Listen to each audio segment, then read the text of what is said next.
not too long into it, and they go, wow, this is really awesome to be part of this job and part of this experience. It's a trade that I would recommend to anyone. Masonry is at the forefront of almost every job, every building.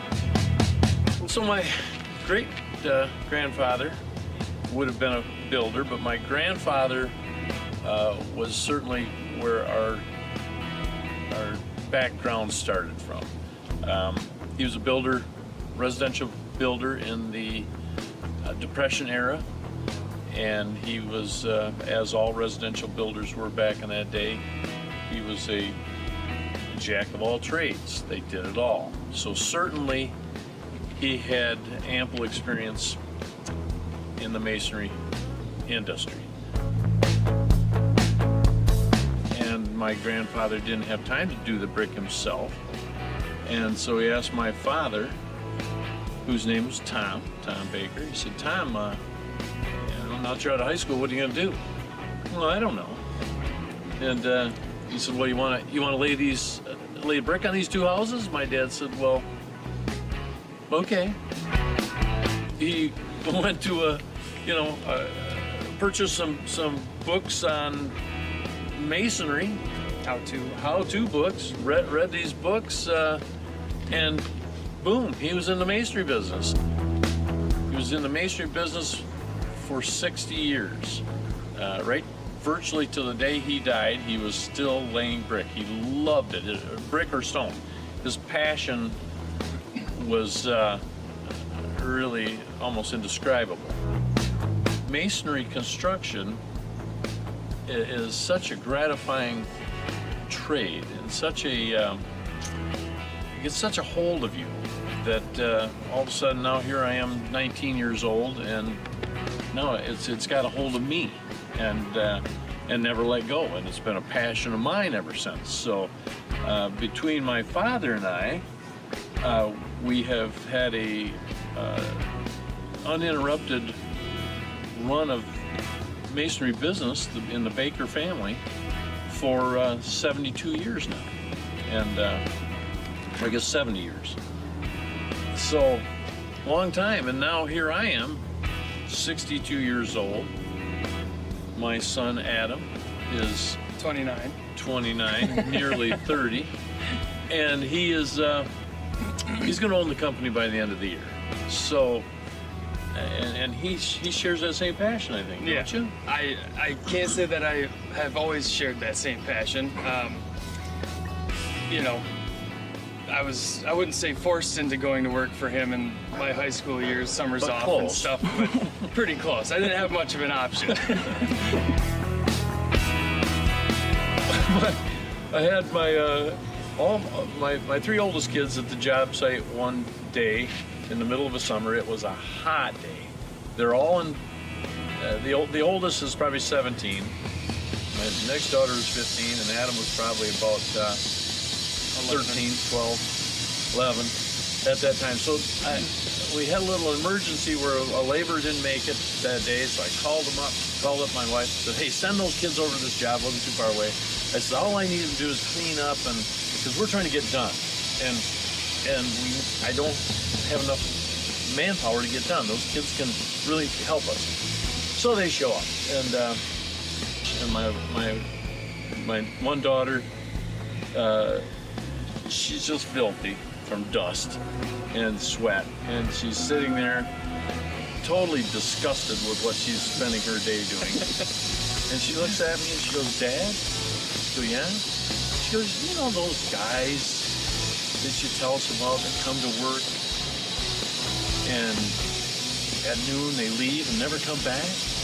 She goes, you make them sound like losers.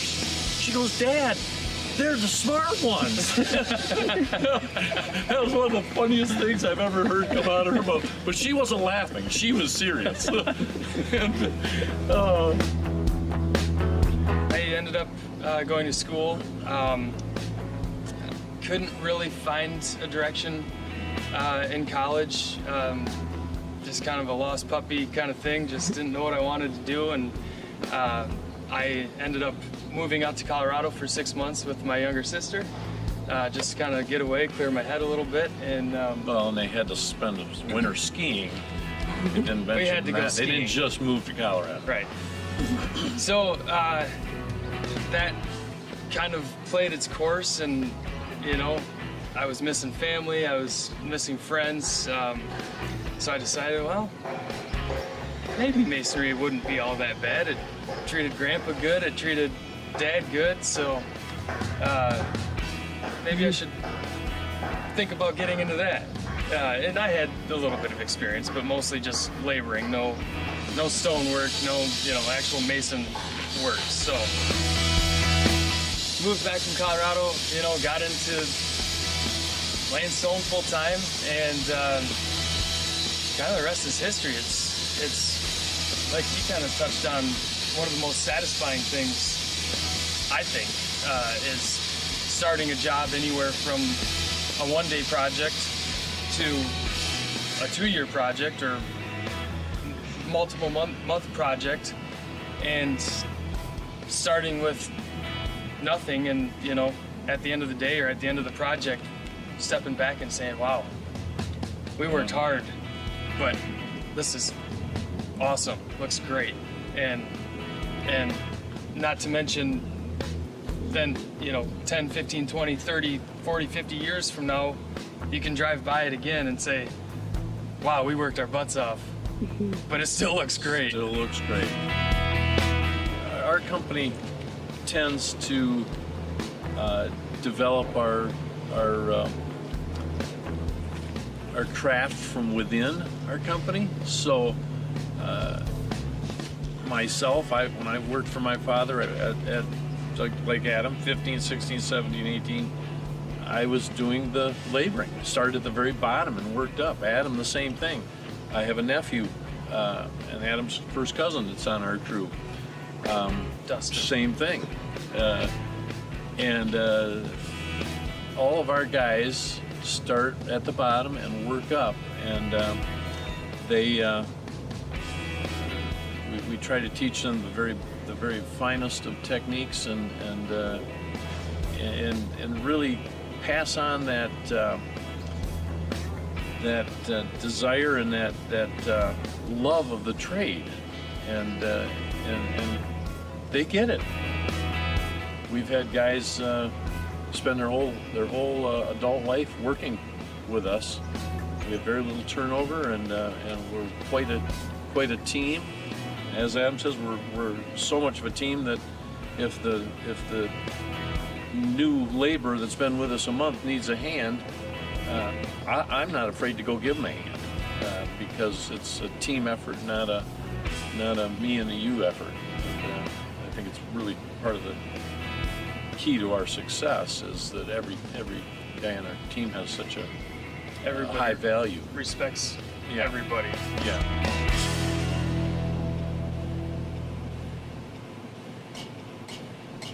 The money was good compared to my buddies weren't making anything, so I had a little bit spending cash. That was all right. They didn't get paid that much on the beach during no. the summer?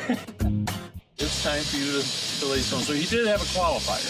He was not going to be a grunt hauling mud and block and stone and brick anymore. But I still hauled mud and block and stone and brick, so we're kind of a unique crew where everybody chips in. Dad, he said, I figured out what I want to do. Like, well, great. What is it? I am going to come to work for you. I am going to learn the family trade, and I'm going to take this business over one of these days. Well, fantastic. Yeah, hallelujah. Maybe go back out on the boat, do a little swimming, do some cannonballs maybe, I don't know. But I don't do cannonballs. Just for the record. we're looking forward to it. I think 8 out of the 10 guys on our crew are going to be there, and really looking forward to throwing work aside and getting together as a company and really bonding. We have a good time on the job site too, but sometimes it's just a little more serious at work. What a tremendous trade this is, and what a tremendous occupation this is.